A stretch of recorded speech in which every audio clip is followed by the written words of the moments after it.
Okay guys, so in this video we should discuss about the continuous portion, that is free consent. Okay, so free consent ಅಂದರೆ ಏನರ್ಥ? ನಾವು earlier ಚಾಪ್ಟ್ರಲ್ಲೂ ನಾವು discuss ಮಾಡಿದ್ದೀವಿ ಅದನ್ನು. That is two or more persons are said to be in free consent when they agree upon the same thing in the same sense. So ಎಲ್ಲೆಲ್ಲಿ ನಿಮಗೆ free consent ಅನ್ನೋ word ಬರುತ್ತೆ, ಈ ಸೆಂಟೆನ್ಸ್ನ ಆದಷ್ಟು ನೀವು ರಿಪೀಟ್ ಮಾಡಬೇಕು. It should be repeated at any cost. So it would make N very good presentation. ಆಯಿತಾ? So ಇದ್ರ ಜನರಲ್ ಮೀನಿಂಗ್ ನಾನು ಹೇಳಿದ್ದೆ ನಿಮಗೆ. ನಾವು ಯಾವ ಥರ ಕಂಟೆಂಟನ್ನು ಅಪೋಸಿಟ್ ಪಾರ್ಟಿಗೆ ಎಕ್ಸ್ಪ್ಲೇನ್ ಮಾಡ್ತೀವಿ, he should get understand in the same manner. ಅದೇ ಥರ ನೀವು ಅರ್ಥ ಮಾಡ್ಕೋಬೇಕು ಮತ್ತು ವಿಲ್ಫುಲಿ ನಮಗೆ ಅಕ್ಸೆಪ್ಟೆನ್ಸ್ ಕೊಡಬೇಕು.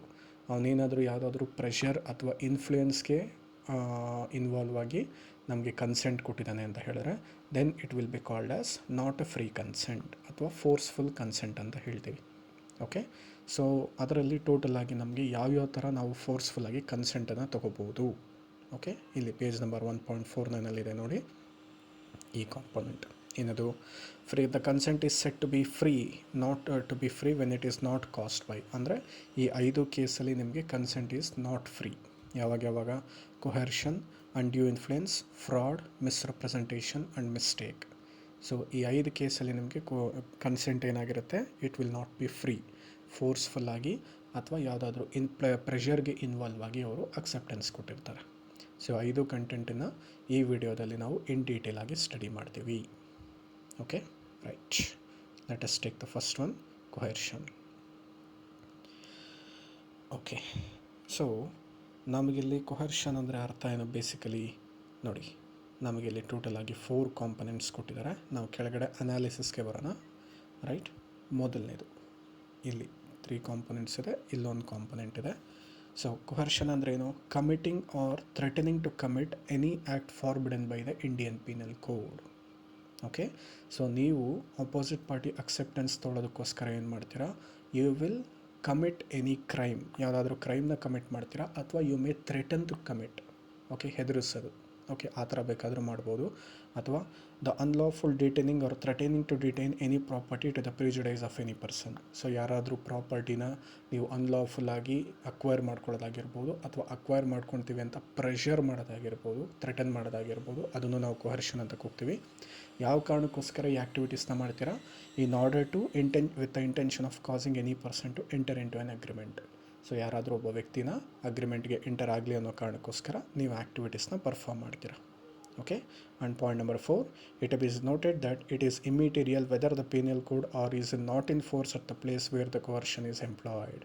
ಸೊ ಈ ಥರ ಆ್ಯಕ್ಟಿವಿಟೀಸು ನೀವು ಕಮಿಟ್ ಮಾಡಿದ್ದೀರಾ ಅನ್ನೋದು ಇಂಪಾರ್ಟೆಂಟೇ ಹೊರತು, ನೀವು ಯಾವ ಪ್ಲೇಸಲ್ಲಿ ಆ್ಯಕ್ಟಿವಿಟಿನ ಕಮಿಟ್ ಮಾಡ್ತಾ ಇದ್ದೀರಾ ಆ ಜಾಗದಲ್ಲಿ ಆ ಇಂಡಿಯನ್ ಪೀನಲ್ ಕೋಡು ಅಪ್ಲೈ ಆಗುತ್ತೋ ಇಲ್ವೋ ಅನ್ನೋದು ಇಂಪಾರ್ಟೆಂಟ್ ಅಲ್ಲ. ಯಾಕೆಂದರೆ ಕೆಲವೊಂದು ಕಡೆ ಇಂಡಿಯನ್ ಪೀನಲ್ ಕೋಡ್ ಅಪ್ಲೈ ಆಗುತ್ತೆ, ಇನ್ನು ಕೆಲವೊಂದು ಕಡೆ ಇಂಡಿಯನ್ ಪೀನಲ್ ಕೋಡ್ ಅಪ್ಲೈ ಆಗಲ್ಲ. ಆ ಥರ ಪ್ಲೇಸಸ್ ಇದೆ. ಸೊ ಅದನ್ನು ನಾವು ನೋಡೋ ಅವಶ್ಯಕತೆ ಇಲ್ಲ. ಸೊ ಇಲ್ಲಿ ಹೇಳಿರೋ ಪ್ರಕಾರ ನೀವೇನಾದರೂ ಕ್ರೈಮ್ನ ಕಮಿಟ್ ಮಾಡ್ತಾ ಇದ್ದೀರಾ ಅಥವಾ ಥ್ರೆಟನ್ ಮಾಡ್ತಾ ಇದ್ದೀರಾ, ಕ್ರೈಮ್ ಕಮಿಟ್ ಮಾಡ್ತೀನಿ ಅಂತ ಹೇಳಿದ್ರೆ, ಆವಾಗ ಇದನ್ನು ನಾವೇನಂತ ಕೂಗ್ತೀವಿ? It will be called as an coercion. Okay, ಇದು ನಾರ್ಮಲ್ ಮೀನಿಂಗು. ಸೊ ಏನಾಗುತ್ತೆ ಆ್ಯಕ್ಚುಲಾಗಿ? Right, so let us take an example. ಒಂದು ಎಕ್ಸಾಂಪಲ್ ತೊಗೊಳ್ಳೋಣ. So there are 2 persons, Mr. X and Mr. Y. ಇದನ್ನು ನಾನು ನಿಮಗೆ ಫಸ್ಟ್ ಚಾಪ್ಟ್ರಲ್ಲೇ ಎಕ್ಸಾಂಪಲ್ ಕೊಟ್ಟಿದ್ದೆ, ಅದನ್ನೇ ತೊಗೊತೀನಿ ನಾನು. X will be the land owner. Okay, ಎಕ್ಸನ್ನು ಲ್ಯಾಂಡ್ ಓನರ್ ಅಂತ ಟ್ರೀಟ್ ಮಾಡೋಣ. And Y will be an criminal, don ಅಂತ ತೊಗೊಳ್ಳೋಣ. ಓಕೆ, ಸೊ ಎಕ್ಸ್ ಯಾವ ಲ್ಯಾಂಡನ್ನು ಓನ್ ಮಾಡ್ತಾ ಇದ್ದಾನೆ? It is one of the most prestigious land ಅಂತ ತೊಗೊಳ್ಳೋಣ. It will be having an very high value and reputation in that respective place. So mister Y, since is attracted to that land, he wanted to acquire that land. So ಎಕ್ಸ್ಗೆ ಅವನು he will be ready to give whatever the amount he is ready accept. But X due to involvement of some, ಏನಂತ ಹೇಳ್ತೀವಿ, ಅವರ 4 ಫಾದರ್ಸಿಂದ ಬಂದಿರೋದ್ರಿಂದ, ಕೆಲವೊಂದು family emotions ಇರೋದ್ರಿಂದ ಆ ಲ್ಯಾಂಡನ್ನು ಅವನು ಸೇಲ್ ಮಾಡೋದಕ್ಕೆ ರೆಡಿ ಇರಲ್ಲ. But why he want that land for any point of time, ಹೇಗಾದರೂ ಆಗಲಿ ಆ ಲ್ಯಾಂಡ್ ಅವನಿಗೆ ಬೇಕೇ ಬೇಕಾಗಿರುತ್ತೆ. ಸೊ ಅದಕ್ಕೆ ಏನು ಮಾಡ್ತಾನೆ? X will kidnap X sun.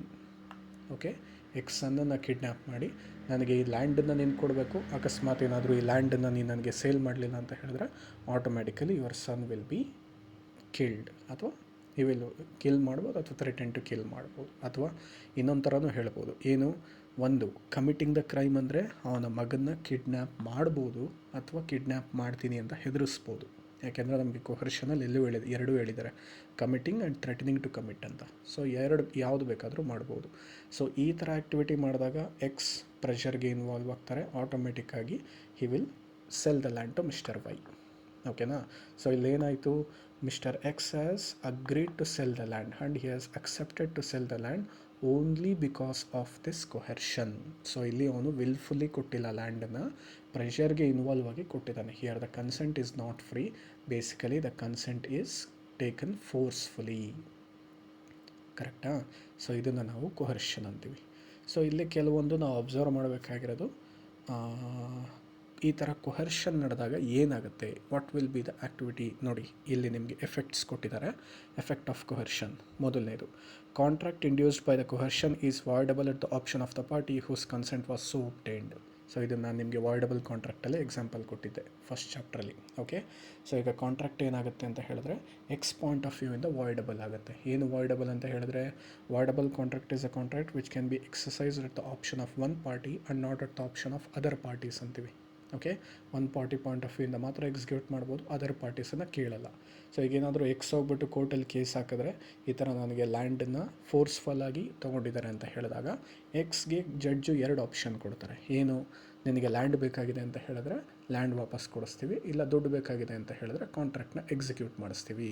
So ಇಲ್ಲಿ ಕಾಂಟ್ರಾಕ್ಟು ನಡೆಯೋದು ಅಥವಾ ಕ್ಯಾನ್ಸಲ್ ಆಗೋದು, it will B dependent upon the X decision. ಇದಕ್ಕೆ ಅದನ್ನು ವಾಯ್ಡಬಲ್ ಕಾಂಟ್ರಾಕ್ಟ್ ಅನ್ನೋದು. ಸೊ ಇದೊಂದೇ ಅಲ್ಲ, ಎಲ್ಲೆಲ್ಲಿ ಫ್ರೀ ಕನ್ಸೆಂಟ್ ಇಲ್ಲ ಆ ಕೇಸೆಲ್ಲನೂ ವಾಯ್ಡಬಲ್ ಕಾಂಟ್ರಾಕ್ಟೇ ಆಗುತ್ತೆ. Okay, right. ಮತ್ತು ಸೆಕೆಂಡ್ ಒನ್ ಏನು ಹೇಳ್ತಾ ನೋಡಿ ಇಲ್ಲಿ ಪಾಯಿಂಟಲ್ಲಿ, as to the consequence of the rescission of the voidable contract, the party rescinding a void contract should, if he has received any benefit thereunder from the other party to the contract, restore such benefit so far as may be applicable to the person from whom it was received. Okay. So ನಿಮಗೊಂದು ಎರಡು ಆ್ಯಕ್ಚುಲಾಗಿ ನಿಮಗೆ ನಾನು ಇನ್ನು third one ಓದ್ಬಿಡೋಣ, ಒಟ್ಟಿಗೆ ಹೇಳ್ತೀನಿ. A person to whom the money has been paid or anything delivered under coercion must repay or return it. So ಇಲ್ಲೇನಾಗುತ್ತೆ, ನಿಮಗೆ ಕೋರ್ಟ್ ಅವರು ಎರಡು ಡಿಸಿಷನ್, ಫಾರ್ ಎಕ್ಸಾಂಪಲ್ ಎಕ್ಸ್ ನಾವೇ ಅಂತ ಇಲ್ಲಿ ಟ್ರೀಟ್ ಮಾಡೋಣ. ಓಕೆ. ಕೋರ್ಟ್ ಅವರು ನಮಗೆ ಎರಡು ಆಪ್ಷನ್ ಕೊಟ್ಟಿದ್ದರು. What are those two options? Number one, ಆ ಲ್ಯಾಂಡ್ ಬೇಕು ಅಂತ ಹೇಳಿದ್ರೆ ನಮಗೆ ಲ್ಯಾಂಡ್ ವಾಪಸ್ ಕೊಡಿಸ್ತಾರೆ. ಓಕೆನಾ. ಸೊ ಇಲ್ಲ ಅಂತ ಹೇಳಿದ್ರೆ, ನಮಗೆ ದುಡ್ಡು ಬೇಕಾಗಿದೆ ಅಂತ ಹೇಳಿದ್ರೆ ನಮಗೆ ದುಡ್ಡು ಕೊಡಿಸ್ತಾರೆ. ಓಕೆ. ಸೊ ಈಗ ನಾನೇನು ಮಾಡಬೇಕು, ಅಕಸ್ಮಾತ್ ನನಗೇನಾದರೂ ಲ್ಯಾಂಡ್ ವಾಪಸ್ ಬೇಕು ಅಂತ ಹೇಳಿದ್ರೆ I should get the land from that person. ಅವನಿಂದ ನೀನೇನಾದರೂ ದುಡ್ಡು ಕಲೆಕ್ಟ್ ಮಾಡಿದ್ದೀನಿ ಅಂತ ಹೇಳಿದ್ರೆ I should return it back.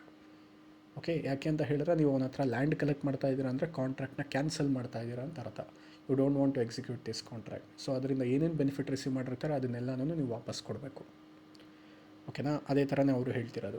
So ಈ ವ್ಯಕ್ತಿನೂ ಅಷ್ಟೇ, ಮಿಸ್ಟರ್ ವೈ, ಅವನು ಯಾವುದೇ ಒಬ್ಬ ವ್ಯಕ್ತಿ ಅವ್ರ ಥರ್ಡ್ ಪಾಯಿಂಟಲ್ಲಿ ಇರೋದು, ಕೊಹರ್ಷನ್ ಮುಖಾಂತರ ಏನಾದ್ರೂ ಪ್ರಾಪರ್ಟಿ ಆಗಿರ್ಬೋದು ಅಮೌಂಟನ್ನು ಕಲೆಕ್ಟ್ ಮಾಡಿದರೆ ಅವನು ಅದನ್ನು ರಿಟರ್ನ್ ಮಾಡಬೇಕು. ಸೊ ಈ ಪಾಯಿಂಟ್ ಪ್ರಕಾರ Y should return back the land to X at any point of time. ಓಕೆನಾ. ಸೊ ಅಲ್ಲಿಗೆ ಟೋಟಲಾಗಿ ನಾವು 2 ಕಾಂಪೊನೆಂಟ್ಸ್ ಓದಿದ್ದೀವಿ. ಮೊದಲನೇದೇನು, ಕೊಹರ್ಷನ್ ಅಂದರೆ ಏನು. ಕೊಹರ್ಷನ್ ಅಂದರೆ ಏನರ್ಥ, it is committing or threatening to commit any crime forbidden under the Indian penal code.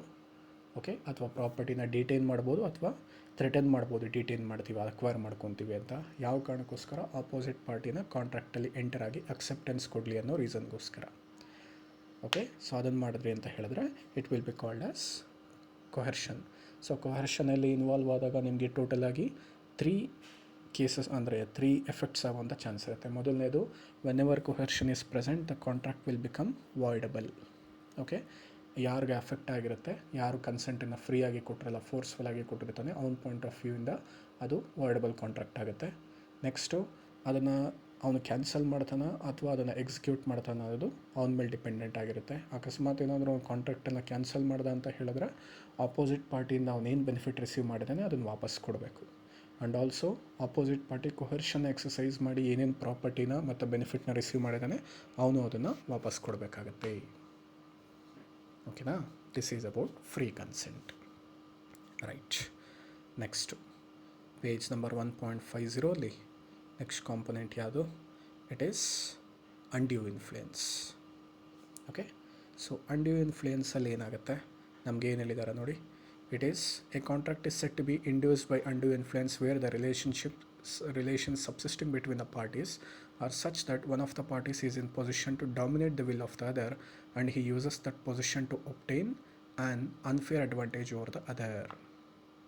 Okay, so ಏನಾಗುತ್ತೆ ಇಲ್ಲಿ ನಿಮಗೆ ಅದರ ಮೀನಿಂಗ್ ಏನು ಅಂತ ಹೇಳಿದ್ರೆ, ಕೆಳಗಡೆ ತಿರ್ಗಾ ನಿಮಗೆ 3 ಕಾಂಪೊನೆಂಟ್ಸ್ನ ಕೊಟ್ಟಿದ್ದಾರೆ. ಸೊ ಆ 3 ಕಾಂಪೊನೆಂಟ್ಸ್ ಓದೋದಕ್ಕಿಂತ ಮುಂಚೆ, ಅಂದರೆ ಅದನ್ನು ತೊಗೊಳೋದಕ್ಕಿಂತ ಮುಂಚೆ ಒಂದು ಎಕ್ಸಾಂಪಲ್ ತೊಗೊಳ್ಳೋಣ. Okay, say for example there are 2 parties X and Y. Okay, so X is an general manager of that company. Okay, and Y is an employee. Okay na, he is a normal employee. So ಈಗ Y ಹತ್ರ he will be having a car. Okay, a vintage car ಅಂತ ಹೇಳಿದ್ರೆ old age car ಇರುತ್ತೆ. ಯಾಕೆಂದರೆ ಕೆಲವ್ರಿಗೆ vintage car ಅಂದರೆ ತುಂಬ ಇಷ್ಟ ಆಗುತ್ತೆ, because you will not be able to purchase that old car. Okay, and they will be impressed by that looks. So ಇವಾಗ ವೈ ಅದನ್ನು ತುಂಬ ಚೆನ್ನಾಗಿ ಮೇಂಟೈನ್ ಮಾಡಿರ್ತಾರೆ, ಮತ್ತು it will be one of the very ಅಂತ ಹೇಳ್ತೀವಿ best maintain car, also good looking car ಅಂತ ಅಂದ್ಕೊಳ್ಳಿ.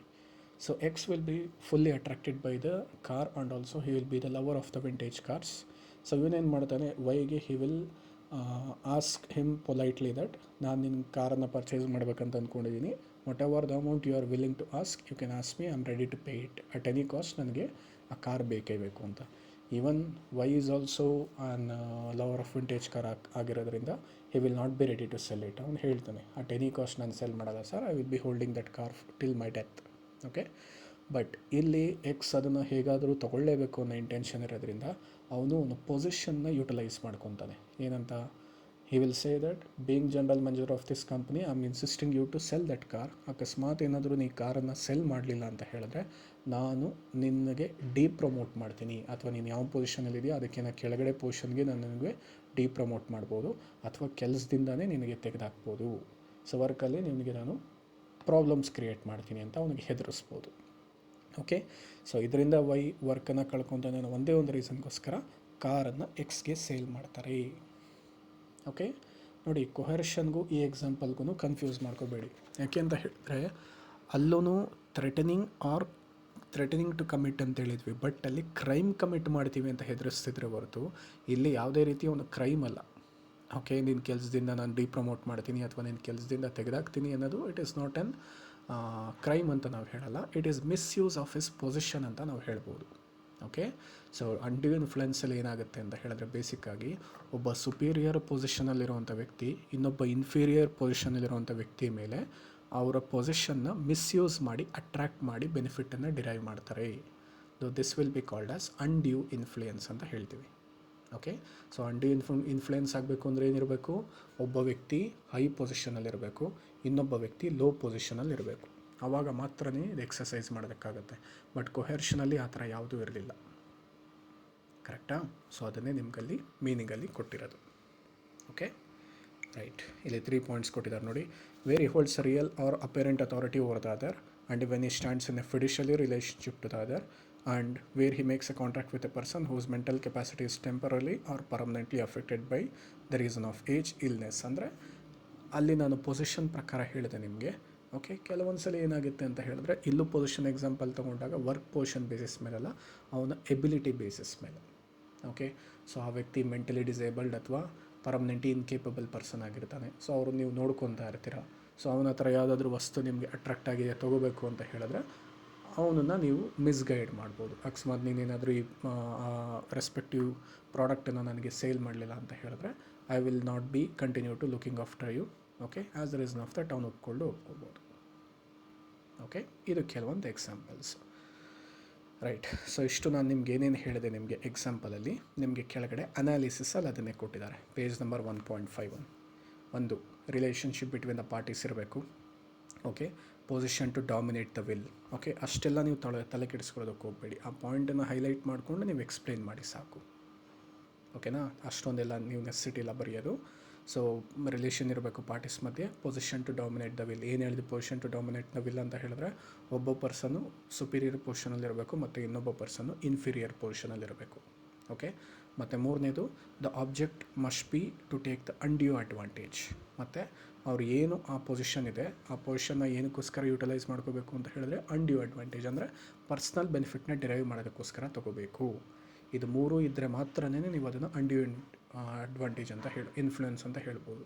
Okay right. ಇಲ್ಲಿ ಇನ್ನೊಂದು ಕಾಂಪೊನೆಂಟ್ ಇದೆ ನೋಡಿ, ಪೇಜ್ ನಂಬರ್ 1.5 ಬಿಗಿನಿಂಗಲ್ಲಿ ಬರ್ಡನ್ ಆಫ್ ಪ್ರೂಫ್ ಅಂತ ಹೇಳಿದ್ದಾರೆ. Okay, so burden of proof ಅಂದರೆ ಏನರ್ಥ? ಇಲ್ಲಿ ಅನ್ಡ್ಯೂ ಅಡ್ವಾಂಟೇಜು ಆಗಿದೆಯೋ ಇಲ್ವೋ ಅನ್ನೋದನ್ನು ಪ್ರೂವ್ ಮಾಡೋದು. ಆ್ಯಕ್ಚುಲಾಗಿ ಯಾರು ಪ್ರೂವ್ ಮಾಡಬೇಕು? ಏನಂತ ಹೇಳಿದರೆ, the burden of prove in the absence of the use of the dominant position to obtain the unfair advantage will lie on the party who is in a dominant position. ಅಂದರೆ ಇಲ್ಲಿ undue advantage ಆಗಿಲ್ಲ ಅಂತ ಹೇಳೋದು ಯಾರು prove ಮಾಡಬೇಕು? ಅಕಸ್ಮಾತ್ ಏನಾದರೂ case file ಆಯಿತು ಅಂತ ಹೇಳಿದ್ರೆ ಇನ್ಫೀರಿಯರ್ ಪೊಸಿಷನ್ನು ಪ್ರೂವ್ ಮಾಡಬಾರ್ದಂತೆ, ಸುಪೀರಿಯರ್ ಪೊಸಿಷನ್ ಇರೋ ವ್ಯಕ್ತಿ ಪ್ರೂವ್ ಮಾಡಬೇಕು. ಓಕೆ, ನಾನು ಇಲ್ಲಿ ಏನೇನು ಎಕ್ಸಸೈಸ್ ಮಾಡಿದ್ದೀನಿ ನನ್ನ ಆ್ಯಕ್ಟಿವಿಟೀಸ್. ಯಾಕೆ ಅಂತ ಹೇಳಿದ್ರೆ ಕೆಲವೊಂದು ಸಲ ನೀವು ಬೇಕಾದರೆ ಮೀಡಿಯಾದಲ್ಲಿ ನೋಡಿರ್ಬೋದು ಆರ್ ಸಮ್ ಅದರ್ ಪ್ಲೇಸಸ್ ಈ ಥರ ನಡೆಯುತ್ತೆ. Okay, when A person has been removed from A job automatically he will B posting an ಎಂತ ಹೇಳ್ತೀವಿ complaint against is superior officers in one are the other way. Okay, harassment ಆಗಿದೆ ಆ ಥರ ಈ ಥರ ಅಂತ ಹೇಳಿಬಿಟ್ಟು ಎಲ್ಲನೂ ಕೇಸ್ ಫೈಲ್ ಮಾಡ್ತಾರೆ. ಸೊ ಇವಾಗ ಆ ಥರ ಆಗಿಲ್ಲ ಅಂತ ಹೇಳೋದು ಯಾರು ಪ್ರೂವ್ ಮಾಡಬೇಕು? ಡಾಮಿನೆಂಟ್ ಪೊಸಿಷನಲ್ಲಿ ಇರೋನು. ನಾನಿಲ್ಲಿ ಏನೇ ಸ್ಟೆಪ್ಸ್ನ ತೊಗೊಂಡಿದ್ರು, ನಾನೇನೇ ಇನ್ಸ್ಟ್ರಕ್ಷನ್ಸ್ ಕೊಟ್ಟಿದ್ರು ಮತ್ತು ಏನೇ ಆ್ಯಕ್ಟಿವಿಟೀಸ್ನ ನಾನು ಪರ್ಫಾರ್ಮ್ ಮಾಡಿದ್ರು, it is done in an mere normal way. ಯಾವುದೇ ಕಾರಣಕ್ಕೂ ನನ್ನ ಡಾಮಿನೆಂಟ್ ಪೊಸಿಷನ್ನ ಅನ್ಡ್ಯೂ ಅಡ್ವಾಂಟೇಜ್ಗೋಸ್ಕರ ನಾನು ಯೂಟಿಲೈಸ್ ಮಾಡಿಲ್ಲ ಅಂತ ಸುಪೀರಿಯರ್ ಪೊಸಿಷನಲ್ಲಿರುವಂಥ ವ್ಯಕ್ತಿ ಪ್ರೂವ್ ಮಾಡಬೇಕು. ಇನ್ಫೀರಿಯರ್ ಪೊಸಿಷನ್ನು ಪ್ರೂವ್ ಮಾಡೋ ಅವಶ್ಯಕತೆ ಇಲ್ಲ. ಆಯಿತಾ? ಇದನ್ನು ಬೇಕಾದರೆ ಕೇಸ್ ಕೇಳ್ಬೋದು ನಿಮಗೆ. ಸೊ ಈ ಥರ ಒಂದು ಆ್ಯಕ್ಟಿವಿಟಿ ನಡೆದಿದೆ. ಸೊ ಆ್ಯಕ್ಟಿವಿಟಿಯಲ್ಲಿ ಬರ್ಡನ್ ಆಫ್ ಪ್ರೂಫ್ ಯಾರ ಮೇಲೆ ಬೀಳುತ್ತೆ? Burden of proof will always ಲೈ on the person who is in the dominant position. Okay, ನಡೆದಿದೆ ಅಂತ ಹೇಗೆ ಹೇಳ್ತೀವಿ? ಒಂದು ರಿಲೇಷನ್ಶಿಪ್ ಬಿಟ್ವೀನ್ ದ ಪಾರ್ಟೀಸ್ ಇರಬೇಕು, ಒಬ್ಬ ಪಾರ್ಟಿ ಇನ್ನೊಬ್ಬ ಪಾರ್ಟಿ ಮೇಲೆ ಡಾಮಿನೆಂಟ್ ಮಾಡ್ತಾ ಇರಬೇಕು, ಮತ್ತು ಮೂರನೇದು ಅನ್ಡ್ಯೂ ಅಡ್ವಾಂಟೇಜು ಪರ್ಸ್ನಲ್ ಬೆನಿಫಿಟ್ಗೋಸ್ಕರ ಮಾಡಿರಬೇಕು. ಇದ್ದರೆ ಮಾತ್ರನೇ ನೀವು ಬೆನಿಫಿಟನ್ನು ಆ ಪೊಸಿಷನ್ನ ಪರ್ಸ್ನಲ್ ಬೆನಿಫಿಟ್ಗೋಸ್ಕರ ಅವ್ರು ಯೂಟಿಲೈಸ್ ಮಾಡ್ಕೊಂಡಿದ್ದಾರೆ ಅಂದರೆ ಆವಾಗ ಮಾತ್ರ ನಾವು ಅದನ್ನು ಅನ್ಡ್ಯೂ ಅಡ್ವಾಂಟೇಜ್ ಅಂತ ಹೇಳ್ತೀವಿ, otherwise not. Okay right. So next ನಮಗೆ ಪೇಜ್ ನಂಬರ್ 1.52 ಅಲ್ಲಿ ನಿಮಗೆ ಫ್ರಾಡ್ ಅಂತ ಕೊಟ್ಟಿದ್ದಾರಲ್ವ, ಆ ಫ್ರಾಡ್ ಮೇಲ್ಗಡೆನೂ ಒಂದು ಕೇಸ್ ಸ್ಟಡಿ ಕೊಟ್ಟಿದ್ದಾರೆ ನೋಡಿ. ಆ್ಯಕ್ಚುಲಾಗಿ ನಾನು ಕಾರಿಂದು ನಿಮಗೆ ಎಂಪ್ಲಾಯಿ ಮತ್ತು ಎಂಪ್ಲಾಯರ್ದು ಕೊಟ್ಟಿದ್ದೆ ಎಕ್ಸಾಂಪಲು, ಅಲ್ಲಿ ಸ್ಟೂಡೆಂಟ್ ಮತ್ತು ಟೀಚರ್ದು ಕೊಟ್ಟಿದ್ದಾರೆ, ಸೇಮ್ ಟು ಸೇಮ್. ಆಮೇಲೆ ಬೇಕಾದ್ರೆ ಒಂದು ಸಲ ಓದಿ, not an issue. Okay, so next fraud ಓದೋದಕ್ಕಿಂತ ಮುಂಚೆ there is one more very important content. ಅದನ್ನು ಕಂಪ್ಲೀಟ್ ಮಾಡಿಬಿಟ್ಟು ವಾಪಸ್ ಬರೋಣ ಫ್ರಾಡ್ಗೆ. Okay right. So come to page number 1.55. Okay, page number 1.55 ಬನ್ನಿ. ನಮಗೆ ಇಲ್ಲಿ ಡಿಫ್ರೆನ್ಸ್ ಕೊಟ್ಟಿದ್ದಾರೆ. ಯಾಕೆಂದರೆ ಇದು ಒಂದನ್ನು ಓದಿದ್ರೆ ನಿಮಗೆ ಇದ್ರ ಬಗ್ಗೆ ಏನೇ ಕೇಸ್ ಲಾ ಕೇಳಿದ್ರು ಮತ್ತು ಏನು ಯಾವ ಥರ ಡಿಫ್ರೆನ್ಸಸ್ ಕೇಳಿದ್ರು ಬೇಕಾದ್ರೂ ನೀವು ಬರೀಬೋದು. Okay right. So first one let us say ನಮಗೆ ಬೇಸಿಕ್ ಡಿಫ್ರೆನ್ಸ್, ಕೋರ್ಷನ್ ಮತ್ತು ಅನ್ಡ್ಯೂ ಇನ್ಫ್ಲುಯೆನ್ಸ್. ಮೊದಲನೇದು ಏನು ಕೊಟ್ಟಿದ್ದಾರೆ? ನೇಚರ್ ಆಫ್ ಆ್ಯಕ್ಷನ್, ಅಂದರೆ ಯಾವ ಥರ ಆ್ಯಕ್ಷನ್ ಇನ್ವಾಲ್ವ್ಮೆಂಟ್ ಇರುತ್ತೆ. ಕೋಹರ್ಷನಲ್ಲಿ ಒಂದು ಫಿಸಿಕಲ್ ಫೋರ್ಸ್ ಇರುತ್ತೆ, ಅನ್ಡ್ಯೂ ಇನ್ಫ್ಲುಯೆನ್ಸಲ್ಲಿ ಮಾರಲ್ ಅಥವಾ ಮೆಂಟಲ್ ಪ್ರೆಷರ್ ಇರುತ್ತೆ. ಓಕೆ, ಸೊ ಯಾಕೆ ಅಂತ ಹೇಳಿದ್ರೆ ಕ್ರಿಮಿನಲ್ ಆ್ಯಕ್ಟಿವಿಟಿ ಆಗಿರೋದ್ರಿಂದ ನಿಮ್ಮ ಮೇಲೆ ಫಿಸಿಕಲ್ ಆಗಿ ಅವ್ರು ಫೋರ್ಸ್ ಅಪ್ಲೈ ಮಾಡಬೇಕು. ಓಕೆ, ವೆರಾಸ್ ಇನ್ ಕೇಸ್ ಅಂದರೆ ಕೋರ್ಷನಲ್ಲಿ ನಿಮಗೆ ಫಿಸಿಕಲ್ ಫೋರ್ಸ್ ಆದರೂ ಕೊಡ್ಬೋದು, ಮೆಂಟಲ್ ಪ್ರೆಷರ್ ಆದರೂ ಕೊಡ್ಬೋದು. ನಾರ್ಮಲಾಗಿ ಫಿಸಿಕಲ್ ಅಂತ ಹೇಳ್ತೀವಿ. ಬಟ್ ಅನ್ಡ್ಯೂ ಇನ್ಫ್ಲುಯೆನ್ಸಲ್ಲಿ ನಿಮ್ಮನ್ನು ಎಮೋಷ್ನಲಿ ಟ್ಯಾಕಲ್ ಮಾಡ್ತಾರೆ. So it will B mental pressure ಇರುತ್ತೆ ಅಲ್ಲಿ. Next involvement of the criminal action. Basically illegal activity ಅಥವಾ ಕ್ರಿಮಿನಲ್ ಆ್ಯಕ್ಟಿವಿಟಿ ಎಲ್ಲಿರುತ್ತೆ? ಕೋಹರ್ಷನಲ್ಲಿ ಮಾತ್ರ ಇರುತ್ತೆ. ಯಾಕೆಂದರೆ ಅಲ್ಲಿ ನಮಗೆ ಹೇಳಿದ್ದಾರೆ ಆ್ಯಕ್ಟಿವಿಟೀಸ್ನ ಇಂಡಿಯನ್ ಪೆನಲ್ ಕೋಡಲ್ಲಿ ಬ್ಯಾನ್ ಮಾಡಿದ್ದಾರೆ ಅಂತ. ಸೊ ಅದನ್ನು ನೀವೇನಾದರೂ ಪರ್ಫಾರ್ಮ್ ಮಾಡಿದ್ರೆ ಅದು ಕೋಹರ್ಷನ್ ಆಗುತ್ತೆ. ಹವೆವರ್ ನೀವು ಅನ್ಡ್ಯೂ ಇನ್ಫ್ಲುಯೆನ್ಸಲ್ಲಿ ಯಾವುದೇ ರೀತಿ ಇಲ್ಲೀಗಲ್ ಆ್ಯಕ್ಟಿವಿಟಿ ಅಥವಾ ಕ್ರಿಮಿನಲ್ ಆ್ಯಕ್ಟಿವಿಟಿನ ಪರ್ಫಾರ್ಮ್ ಮಾಡಲ್ಲ. ಓಕೆ, ಅಲ್ಲಿಗೆ ಶಾರ್ಟ್ ಆ್ಯಂಡ್ ಸ್ವೀಟಾಗಿ ಹೇಳ್ಬೇಕಂದ್ರೆ ಕೋಹರ್ಷನಲ್ಲಿ ಕ್ರಿಮಿನಲ್ ಆ್ಯಕ್ಟಿವಿಟಿ ಇರುತ್ತೆ, ಅನ್ಡ್ಯೂ ಇನ್ಫ್ಲುಯೆನ್ಸಲ್ಲಿ ಕ್ರಿಮಿನಲ್ ಆ್ಯಕ್ಟಿವಿಟೀಸ್ ಇರಲ್ಲ. Next relationship between the parties. Yes, ಇದನ್ನು ತುಂಬ ಸಲ ಕೇಸ್ ಲಾಲ್ ಬಂದಿದೆ. ಏನು ಕೊಹರ್ಷನ್ನ ಎಕ್ಸಿಕ್ಯೂಟ್ ಮಾಡಬೇಕಾದ್ರೆ ಏನು ಆ್ಯಕ್ಚುಲಾಗಿ ಕೊಹರ್ಷನ್ ಎಕ್ಸಿಕ್ಯೂಟ್ ಆಗುತ್ತೆ, ಅವರಿಬ್ಬರ ಮಧ್ಯೆ ರಿಲೇಷನ್ಶಿಪ್ ಇರಬೇಕಾ? Not necessary. ಓಕೆ, ನೆಸ್ಸರಿ ಇಲ್ಲ. ರಿಲೇಷನ್ಶಿಪ್ ಇದ್ದರೂ ಇರ್ಬೋದು, ಇಲ್ದಿರಾನೂ ಇರ್ಬೋದು. ವೆರಾಸ್ ಅನ್ಡ್ಯೂ ಇನ್ಫ್ಲುಯೆನ್ಸಲ್ಲಿ ಮ್ಯಾಂಡೇಟರಿಯಾಗಿರಬೇಕು. ಯಾಕೆಂದರೆ ನಾವು ಕ್ಲಿಯರ್ ಕಟ್ಟಾಗಿ ಹೇಳಿದ್ದೀವಿ ಅವ್ರ ಮಧ್ಯೆ ಡಾಮಿನೆಂಟ್ ಸುಪೀರಿಯರ್ ಪೊಸಿಷನ್ ಮತ್ತು ಇನ್ಫೀರಿಯರ್ ಪೊಸಿಷನ್ ಇರಬೇಕು, ಮತ್ತು ಫಿಡಿಷರಿ ರಿಲೇಷನ್ಶಿಪ್ ಅಂತ. ಫಿಡಿಷರಿ ರಿಲೇಷನ್ಶಿಪ್ ಅಂತ ಹೇಳಿದ್ರೆ they should stand close to each other. Okay, ಅವ್ರ ಮಧ್ಯೆ ಕ್ಲೋಸ್ ರಿಲೇಷನ್ಶಿಪ್ ಇರಬೇಕು. ಆವಾಗ ಮಾತ್ರ ಅನ್ಡ್ಯೂ ಇನ್ಫ್ಲುಯೆನ್ಸ್ ಎಕ್ಸಸೈಸ್ ಮಾಡ್ಬೋದು, ಇಲ್ಲಾಂದರೆ ಮಾಡೋಕ್ಕಾಗಲ್ಲ. ಓಕೆ, ಅಂಡ್ಯೂ ಇನ್ಫ್ಲುಯೆನ್ಸಲ್ಲಿ ರಿಲೇಷನ್ಶಿಪ್ಪು ಮ್ಯಾಂಡೇಟರಿಯಾಗಿ ಬೇಕಾಗುತ್ತೆ, ವೆರಾಸ್ ಕೊಹರ್ಷನಲ್ಲಿ ನೆಸೆಸಿಟಿ ಇಲ್ಲ. ಹೇಗೆ? ಫಾರ್ ಎಕ್ಸಾಂಪಲ್ ನೋಡಿ, you will be walking on a road, okay. So ಅವಾಗ ಇಮಿಡಿಯೇಟಾಗಿ ಯಾರೋ ಒಬ್ಬ ಕಳ್ಳ ಬಂದು ಆಟೋಮೆಟಿಕ್ಕಾಗಿ ಯಾರೋ ಒಬ್ಬರಿಗೆ ಗನ್ನು ಅಥವಾ ಚಾಕೆ ತೋರಿಸಿ ನಿನ್ನ ಹತ್ರ ಇರುವಂಥ ಮೊಬೈಲು ಮತ್ತು ಕ್ಯಾಶ್ ಇಲ್ಲ ನಾನು ಕೊಡಲಿಲ್ಲ ಅಂತ ಹೇಳಿದ್ರೆ I will kill that person ಅಂತ ಹೆದರಿಸ್ಬೋದು. Okay, so you may get afraid and automatically give all your valuable components to that person. So ಇಲ್ಲೇನಾಯಿತು, ಯಾರೋ ಒಬ್ಬ ಸ್ಟ್ರೇಂಜರ್ಗೆ ಎದುರಿಸ್ತಿರೋದನ್ನು ನೋಡಿ ನೀವು ಕೊಟ್ರಿ. ಸೊ ಇಲ್ಲಿ ಆ ಸ್ಟ್ರೇಂಜರ್ಗೂ ನಿಮಗೂ ಯಾವುದೇ ರೀತಿ ಸಂಬಂಧ ಇಲ್ಲ, ಆ್ಯಂಡ್ ನಿಮಗೂ ಮತ್ತು ಥೀಫ್ಗೂ ಯಾವುದೇ ರೀತಿ ಸಂಬಂಧ ಇಲ್ಲ. So even if there is no relationship, coercion can be enforced. ಆಯಿತಾ? ವೆರಾಸ್ ಅಂಡ್ಯೂ ಇನ್ಫ್ಲುಯೆನ್ಸ್ ಮಾಡೋಕ್ಕಾಗಲ್ಲ. ಅಂಡ್ಯೂ ಇನ್ಫ್ಲುಯೆನ್ಸ್ ಎಕ್ಸಸೈಸ್ ಮಾಡಬೇಕಂದ್ರೆ ಮ್ಯಾಂಡೇಟರಿ ರಿಲೇಷನ್ಶಿಪ್ ಇರಬೇಕು. ನೆಕ್ಸ್ಟು, ಎಕ್ಸಸೈಸ್ ಬೈ ಹೋಮ್, ಯಾರು ಮಾಡ್ತಾರೆ ಆ್ಯಕ್ಟಿವಿಟೀಸ್ನ? Coercion need not to proceed from the promisor or need not to be directed against the promisor. It can be used even by a stranger to a contract. ಹೇಳಿದ್ನಲ್ಲ ನಾನು ಆವಾಗಲೇ, ಕೊಹರ್ಷನ್ ಯಾರು ಬೇಕಾದರೂ ಮಾಡ್ಬೋದು. Okay, ಪರಿಚಯ ಇರೋ ವ್ಯಕ್ತಿನೇ ಮಾಡ್ಬೋದು, ಪ್ರಾಮಿಸರೇ ಮಾಡ್ಬೋದು, ಅಥವಾ ಪ್ರಾಮಿಸರ್ ಅಸಿಸ್ಟೆಂಟೇ ಮಾಡ್ಬೋದು, ಯಾರು ಬೇಕಾದರೂ ಮಾಡ್ಬೋದು. ಈಗ ನಾವು ಎಕ್ಸ್ ಮತ್ತು ವೈ ಕೇಸಲ್ಲಿ ಡಾನ್ ಹೆದರಿಸ್ತಾನೆ ಅಂತ ಹೇಳಿದ್ವಲ್ಲ. ಸೊ ಈಗ ಡಾನ್ ನಿಮಗೆ ಆ್ಯಕ್ಚುಲಾಗಿ ಅವನೇ ವಿಲ್ಫುಲಿ ಫೋನ್ ಮಾಡಿ, ಅಂದರೆ ಪರ್ಸ್ನಲಿ ಫೋನ್ ಮಾಡಿ ನಿಮಗೆ ಹೆದರಿಸ್ಬೋದು. ಇಲ್ಲ ಅಂತ ಹೇಳಿದ್ರೆ ಅವನ ಅಸಿಸ್ಟೆಂಟ್ ಹೆದರಿಸ್ಬೋದು, ಹೌದಾ? ಅದರ ಜೊತೆಗೆ ನಿಮ್ಮನ್ನು ಹೆದರಿಸಿದ್ರೂ ನಡೆಯುತ್ತೆ, ನಿಮ್ಮ ಫ್ಯಾಮಿಲಿ ಮೆಂಬರ್ಸ್ನ ಹೆದರಿಸಿದ್ರೂ ನಡೆಯುತ್ತೆ. ಸೊ ಕೊಹರ್ಷನ್ನ ಈ ವ್ಯಕ್ತಿನೇ ಎಕ್ಸಸೈಸ್ ಮಾಡಬೇಕು, ಇವ್ರ ಮೇಲೆ ಎಕ್ಸಸೈಸ್ ಮಾಡಬೇಕು ಅನ್ನೋ ಕ್ಲಿಯರ್ ಕಟ್ ರೂಲ್ ಇಲ್ಲ. It can be exercised by any person on any person. Okay, by and on ಎರಡು ಯಾರು ಬೇಕಾದರೂ ಆಗಿರ್ಬೋದು. ವೆರಾಸ್ ಅಂಡ್ಯೂ ಇನ್ಫ್ಲುಯೆನ್ಸ್ ಏನಾಗುತ್ತೆ, ಇದು ಯಾವಾಗಲೂ ಪಾರ್ಟೀಸ್ ಮಧ್ಯೆನೇ ಎಕ್ಸಸೈಸ್ ಆಗಬೇಕು. ಓಕೆ, ನಾನು ಆವಾಗಲೇ ಹೇಳಿದೆ ನಿಮಗೆ ಮ್ಯಾನೇಜರು ಮತ್ತು ಎಂಪ್ಲಾಯಿ ಅಂತ. ಅದು ಮ್ಯಾನೇಜರ್ ಮತ್ತು ಎಂಪ್ಲಾಯಿ ಮಧ್ಯೆ ಮಾತ್ರ ಆಗಬೇಕು. ಈಗ ನೀವೇ ಇಮ್ಯಾಜಿನ್ ಮಾಡ್ಕೊಳ್ಳಿ, ಮ್ಯಾನೇಜರ್ ಏನಾದ್ರೂ ನೀನು ಆ ವಿಂಟೇಜ್ ಕಾರ್ ಏನಾದರೂ ಕೊಡಲಿಲ್ಲ ಅಂತ ಹೇಳಿದ್ರೆ ನೀನು ಸಬಾರ್ಡಿನೇಟ್ಸ್ನೆಲ್ಲನೂ ಕೆಲಸದಿಂದ ತೆಗೆದಾಕ್ತೀನಿ ಅಂತ ಹೇಳಿದ್ರೆ ನೀವು ವರಿ ಮಾಡಲ್ಲ, ತೆಗೆದಾಕಿ ಅಂತೀರ. ಯಾಕೆ? It will not have any impact on you. So ಹೊಸ ಟೀಮ್ ಬರುತ್ತೆ, ಅದನ್ನು ರೆಡಿ ಮಾಡೋದಕ್ಕೆ ನಿಮ್ಗೆ ಸ್ವಲ್ಪ ಟೈಮ್ ಹಿಡಿಯುತ್ತೆ ಹೊರತು you will not be impacted by that, personally impacted by that decision, ಹೌದಾ? ಸೊ ಅಂಡ್ಯೂ ಇನ್ಫ್ಲುಯೆನ್ಸು ಪಾರ್ಟೀಸ್ ಮಧ್ಯೆನೇ ನಡಿಬೇಕು. ಆದರೆ ಇನ್ ಕೇಸ್ ಆಫ್ ಕೊಹರ್ಷನ್ನು ಯಾರ ಮಧ್ಯೆ ನಡೆದ್ರೂ ಅಫೆಕ್ಟ್ ಆಗುತ್ತೆ. ನೆಕ್ಸ್ಟು, ಎನ್ಫೋರ್ಸಬಿಲಿಟಿ. ನಾನು ಹೇಳಿದ್ನಲ್ಲ, ಎರಡೂ ಕೇಸಲ್ಲೂ ಅಷ್ಟೇ, ಯಾವಾಗ ಕನ್ಸೆಂಟ್ ಫ್ರೀ ಇರಲ್ಲ ಅವಾಗೆಲ್ಲನೂ ನಿಮಗೆ ಕಾಂಟ್ರಾಕ್ಟು ವಾಯ್ಡಬಲ್ ಆಗುತ್ತೆ. ಸೊ ಕೊಹರ್ಷನು ಅಷ್ಟೇ, it will be voidable contract on the option of the party who has given the consent without free. Okay, so ನಮಗಲ್ಲಿ ಎಕ್ಸ್ ಫೋರ್ಸ್ಫುಲ್ಲಾಗಿ ಕೊಟ್ಟ ಅಲ್ವಾ, ಅವನ ಪಾಯಿಂಟ್ ಆಫ್ ವ್ಯೂಯಿಂದ ಅದು ವಾಯ್ಡಬಲ್ ಕಾಂಟ್ರಾಕ್ಟ್ ಆಗಿರುತ್ತೆ. ಅಂಡ್ಯೂ ಇನ್ಫ್ಲುಯೆನ್ಸ್ ಕೇಸಲ್ಲಿ ಇನ್ಫೀರಿಯರ್ ಪೊಸಿಷನ್ನಲ್ಲಿರೋನು ಏನಂತ ಹೇಳ್ತೀವಿ, ಇನ್ಫ್ಲುಯೆನ್ಸ್ ಆಗಿ ಡಿಸಿಷನ್ ಕೊಟ್ಟಿರ್ತಾನೆ. So as a reason of that we might be giving him the what you call it as, ನಾವು ಅವನಿಗೆ ಕಾಂಟ್ರಾಕ್ಟಲ್ಲಿ ಪರ್ಮಿಷನ್ ಏನಂತ ಹೇಳ್ತೀವಿ, ಅಟ್ರಾಕ್ಟ್ ಮಾಡೋದು ಡಿಸಿಷನ್ ಕೊಟ್ಟಿರ್ಬೋದು, acceptance. As a reason of that ಅಲ್ಲಿ ನಮಗೆ ವಾಯ್ಡಬಲ್ ಆಗುತ್ತೆ. Okay, next position of the benefits received. So ಇಲ್ಲೂ ಹೇಳಿದ್ದೆ ನಿಮಗೆ, ಎರಡೂ ಕೇಸಲ್ಲೂ ಅಷ್ಟೇನಪ್ಪ, ಎರಡೂ ಕೇಸಲ್ಲೂ ಏನಾಗುತ್ತೆ ಅಂತ ಹೇಳಿದ್ರೆ, ನಂಬರ್ 1, ನೀವು ಕಾಂಟ್ರಾಕ್ಟನ್ನು ಕ್ಯಾನ್ಸಲ್ ಮಾಡ್ಬೋದು, ಮತ್ತು ಕಾಂಟ್ರಾಕ್ಟ್ನ ಏನಾದರೂ ನೀವು ಕ್ಯಾನ್ಸಲ್ ಮಾಡಿದ್ರಿ ಅಂತ ಹೇಳಿದ್ರೆ ಏನಾಗುತ್ತೆ, you should give them back the benefit received. Okay, ನಿಮಗೆ ಕೋರ್ಟಲ್ಲಿ 2 ಆಪ್ಷನ್ ಇರುತ್ತೆ. ಏನೇನದು 2 ಆಪ್ಷನ್ನು? ಒಂದು, ಕಾಂಟ್ರಾಕ್ಟ್ನ ನೀವು ಕ್ಯಾನ್ಸಲ್ ಮಾಡ್ಬೋದು, ಇಲ್ಲ ಅಂತ ಹೇಳಿದ್ರೆ ನೀವು ಕಾಂಟ್ರಾಕ್ಟನ್ನು ಎಕ್ಸಿಕ್ಯೂಟ್ ಮಾಡ್ಬೋದು, ಅವನ ಹತ್ರ ಬೆನಿಫಿಟ್ ರಿಸೀವ್ ಮಾಡ್ಬೋದು. ಓಕೆ, ಅದನ್ನೇ ಕೊಟ್ಟಿದ್ದಾರೆ ನೋಡಿ. In case of coercion where the contract is rescinded by the aggrieved party, any benefit received has to be restored back to the other party. ಹೌದಾ? Next, the court has the direction to direct the aggrieved party to return the benefit in whole or in part or not to give any such directions. ಎರಡೂ ಕಡೆಯೂ ಸೇಮೇನೆ, ಅವ್ರು ಬೇರೆ ಥರ present ಮಾಡಿದ್ದಾರೆ ಅಷ್ಟೇ. ನೀವು ಕಾಂಟ್ರಾಕ್ಟ್ನ cancel ಮಾಡ್ಬೋದು ಅಥವಾ ಎಕ್ಸಿಕ್ಯೂಟ್ ಮಾಡ್ಬೋದು. It will B on the option of the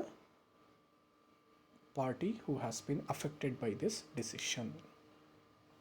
okay, right. ಇದು ನಿಮಗೆ ಕೊಹರ್ಷನ್ನು ಮತ್ತು ಅಂಡ್ಯೂ ಇನ್ಫ್ಲುಯೆನ್ಸ್ ಬಗ್ಗೆ ಇರುವಂಥ ಡೀಟೇಲ್. ಆಯಿತಾ?